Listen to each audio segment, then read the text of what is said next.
Hi guys, so in this video I'll be showing you how to file your annual return. So once you're logged in, come here, click where it says transact, come to file annual returns, click right here where it says file your annual returns. So make sure you've got your CK document ready with you. A CK document is also called the CIPC company registration document or the COR 14.3 document. So you are supposed to enter the details here. You see there are three slots to enter that information. You start with the year, then the 6-digit number, then the last two numbers. So make sure you enter it correctly.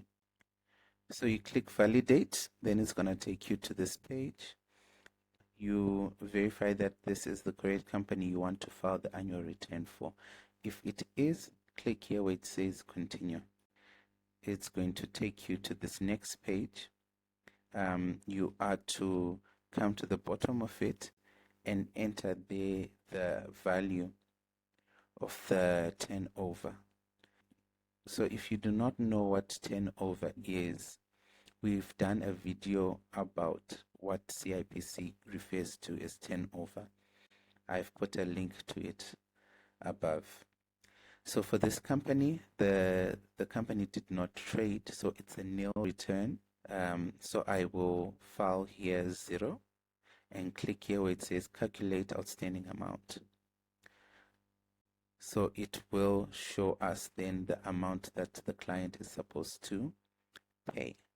But before we go to making payment, it's going to require us to capture annual financial statements, AFS, or capture the FAS, which is the Financial Accountability Supplement. If you do not know which one to choose, we have also made a video about this, which we have linked above. So for this entity, it did not trade. It's a small entity. We click here where it says capture financial accountability supplement. So here is the financial accountability supplement. So these fields that are entered, you don't have to worry about. You come here where it says the person primarily responsible for recording day-to-day financial transactions and maintaining the company's financial records. This person is usually the director. You're seeing it's SME. You click here where it says natural person. Then it's going to ask you, are they SA citizen or not? So anyone with an ID number, a South African ID number, just click here where it says SA citizen. If the director does not have a South African ID, but maybe they have a foreign national passport, then you click no. This director has. So after you've entered the details, you move on.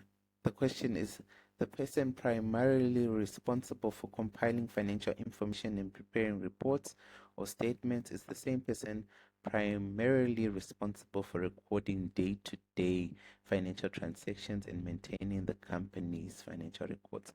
Yes, so that same person would be the director. You just click yes, and the same details you had captured above will populate. There is a person who provides advice to the company concerning the maintenance of financial records. Here you need to find out if there is or not. There is no correct answer here. If there is no one providing that, just answer correctly. There is no one. There is a person performing independent review of annual financial statements. In this case, they have not traded yet, so there is no person performing independent reviews. So just answer it correctly, yes or no. If there is a person, then you click yes, and you're supposed to enter that person's details. As you can see here, it will ask for their name, the body that they are associated to. There are different bodies that accountants and independent reviewers registered with. So you put the correct one, you put their practice number. But if there is no one who's doing this, for most cases where there is no trade that was done, then the answer should be no. Do you maintain your records manually or you maintain them electronically? So there's no right or wrong. They just want to know that information. The company deals in goods. The company does not deal in anything. and also it's just being held for future use. So the answer here would be no.